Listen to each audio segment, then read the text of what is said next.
거룩하신 하나님 아버지, 은혜를 감사합니다. 오늘도 하나님께서 우리를 부르셨사오니 기도로 나아갑니다. 성령께서 우리를 인도하여 주시옵소서. 예수님 이름으로 기도드립니다. 아멘. 찬송가 288장 하나님께 찬양드립니다.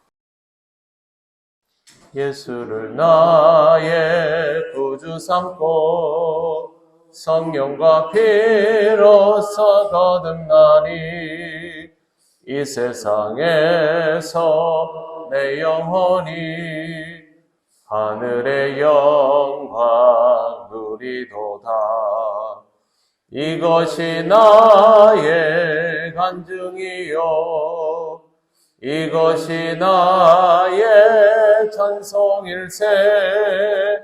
나 사는 동안 끊임없이 구주를 찬송하리로다. 온전히 주께 맡긴 내 영, 사랑의 음성을 듣는 중에 천사들 왕래하는 것과 하늘의 영광 보리로다. 이것이 나의 간증이요 이것이 나의 찬송일세. 나 사는 동안 끊임없이 구주를 찬송하리로다. 주 안에 기쁨 누림으로 마음의 풍랑이 잔잔하니 세상과 나는 간 곳 없고 구속한 주만 보이도다. 이것이 나의 간증이요 이것이 나의 찬송일세. 나 사는 동안 끊임없이 구주를 찬송하리로다.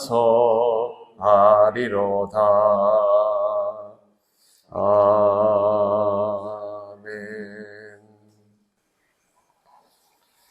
하나님 말씀 베드로후서 3장 1절 2절입니다. 다 같이 봉독하겠습니다.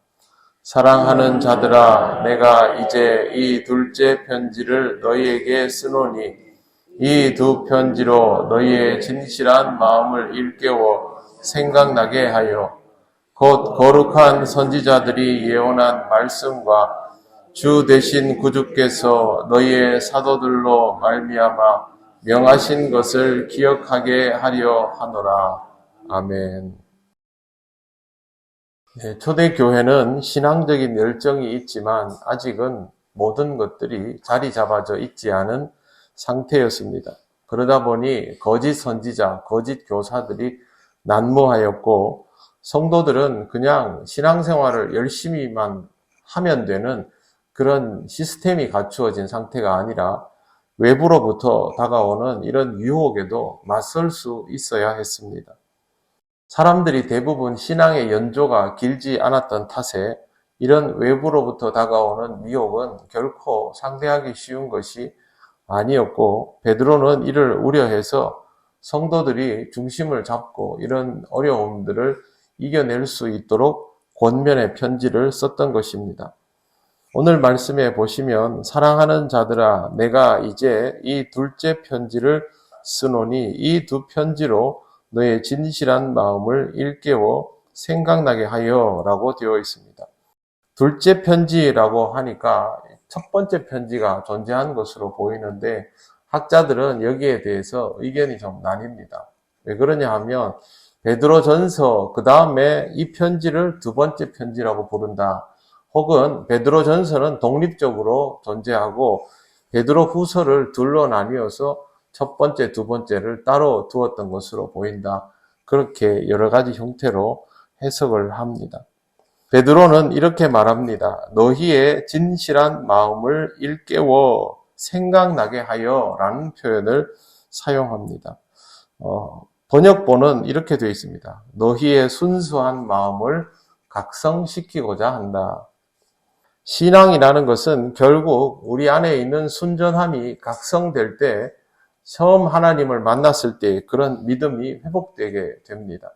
그게 아니면 우리도 모르는 사이에 습관과 타성을 쫓아서 신앙이 서서히 변질되는 것을 경험하게 될 때가 많기 때문입니다. 결국 하나님을 향한 사랑이 회복되려면 우리 안에 있는 순전함들이 다시 살아나야 하는데 그것은 어떻게 해서 가능하냐 하면 2절 말씀을 보십시오. 곧 거룩한 선지자들이 예언한 말씀과 주 대신 구주께서 너희의 사도들로 말미암아 명하신 것을 기억하게 하려 하노라 라고 되어 있습니다. 여기에서 중요한 표현은 역시 기억하게 하려 하노라입니다. 신앙의 순전함이 회복되는 것은 내가 스스로 순전함을 회복해야지 초심으로 돌아가야지 라고 한다고 해서 되는 것이 아닙니다. 신앙의 순전함은 우리 안에 있는 무언가가 확고부동하게 자리를 잡아야 하는데 베드로는 두 가지를 말합니다. 첫째는 거룩한 선지자들이 예언한 말씀입니다. 구약 성경에 예언되어 있는 명백한 하나님의 말씀을 뜻합니다. 둘째는 예수 그리스도께서 사도들을 통하여 명하여 주신 것을 말합니다. 이것도 역시 명백한 하나님의 말씀이죠. 지금 우리에게 그대로 적용하면 구약과 신약입니다. 말씀이 우리가 회복될 수 있는 기반이다라는 것은 누구나 다 압니다만 베드로의 말처럼 이것이 기억되게 만드는 것이 중요합니다. 기억을 제대로 하고 있으면 필요할 때 이 말씀이 바로 살아서 우리에게 적용이 되기 때문입니다. 성경 구절은 그냥 암기하는 것이 아닙니다. 머릿속에 들어있는 일반적인 정보들도 우리는 있지요. 학교에서 배운 것들, 지나가다가 접하게 된 것들, 인터넷에서 보게 된 것들, 그런 정보들은 우리 안에 굉장히 많이 있습니다만 이 정보는 경험화되지 않은 정보들입니다. 그렇기 때문에 실제로 시간이 지나면 잊어버릴 수 있는 것이고 또 머릿속에 기억하고 있다고 해도 이게 현실적으로 무슨 의미인지 모르는 경우들도 많습니다. 학교 다닐 때 사회나 역사 공부를 분명히 하고 그때 연도를 대충 몇 개 알아들었지만 이게 어떤 의미인지는 모른 채 가지고 있는 숫자들도 많지 않습니까? 성경에 있는 내용은 그런 식으로 알아지면 안 됩니다. 성경에 있는 내용은 내가 읽고 이 말씀을 묵상하고 이것이 내 삶의 어떤 것인지를 일단 먼저 머릿속에서 적용을 해놓고 그 말씀과 내가 서로 부대끼는 과정들을 겪어야만 이게 일반적으로 공부를 할 때 예습을 하고 수업을 듣고 복습을 하는 것처럼 내 몸속의 기억력으로 이렇게 자리를 잡게 됩니다. 그 정도는 가지고 있어야 어떤 일이 발생했을 때 내가 하나님의 말씀이 필요하구나라는 걸 생각하게 되고 적어도 마음속에서 묵상을 해 놓았어야 이 말씀을 쓸 수 있다라는 것을 알게 되는 것이죠. 그러니 성경에 있는 내용들은 우리한테 단순한 정보가 아니라 기억의 수준, 더 나아가서는 경험의 수준이 되어야 합니다. 그래야만 베드로가 말한 것처럼 명하신 것이 기억되도록 그렇게 할 수 있습니다. 이 부분은 아주 중요합니다. 성경을 정보로 이해하고 있는 사람은 성경을 쉽게 활용하지 못합니다. 말씀을 묵상하고 내 삶과 한번 이렇게 견주어 보고 이런 과정들을 가지고 또 그 다음에 실제로 이 말씀을 따라서 살아보면 성경에 있는 내용은 나에게 확실한 경험이 되죠. 이 단계까지 나아갈 때 오늘 말씀에 나와 있는 것처럼 순전함을 일깨울 수 있게 되는 것입니다. 여러분이 매일매일 기도하고 말씀을 읽는 이유도 사실은 여기에 있지 않습니까? 누가 매일매일 읽어야만 하나님이 나한테 뭘 더 잘해준다 하더라 라고 하는 수준은 그냥 연습하는 것이고 정보를 쌓는 수준입니다. 그게 아니라 이 말씀이 나에게 참 절박하다라는 마음으로 보시는 분들은 여러분의 삶 속에 순전함을 위한 기억으로 자리 잡게 할 수 있습니다. 하나님의 말씀을 통해서 여러분의 신앙이 서서히 가라앉아 가는 것들을 붙잡으시고 온전하게 순전함을 회복해 나가시기를 바랍니다. 기도드리겠습니다. 하나님 감사합니다. 하나님께서 우리가 신앙을 지킬 수 있도록 또 그 신앙을 더욱 견고하게 할 수 있도록 여러 가지 미혹 속에서도 지켜낼 수 있도록 방법을 알려주시고 역사하여 주심을 감사합니다. 이 말씀의 의미를 다시 한번 잘 새기게 하셔서 말씀이 우리 가운데 역사하시는 위력을 경험하며 우리 신앙의 순전함을 지켜나가게 하옵소서.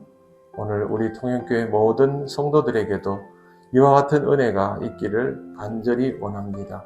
예수님 이름으로 기도드립니다. 아멘. 하늘에 계신 우리 아버지, 아버지의 이름을 거룩하게 하시며 아버지의 나라가 오게 하시며 아버지의 뜻이 하늘에서와 같이 땅에서도 이루어지게 하소서. 오늘 우리에게 일용할 양식을 주시고 우리가 우리에게 잘못한 사람을 용서하여 준 것 같이 우리 죄를 용서하여 주시고 우리를 시험에 빠지지 않게 하시고 악에서 구하소서. 나라와 권능과 영광이 영원히 아버지의 것입니다. 아멘.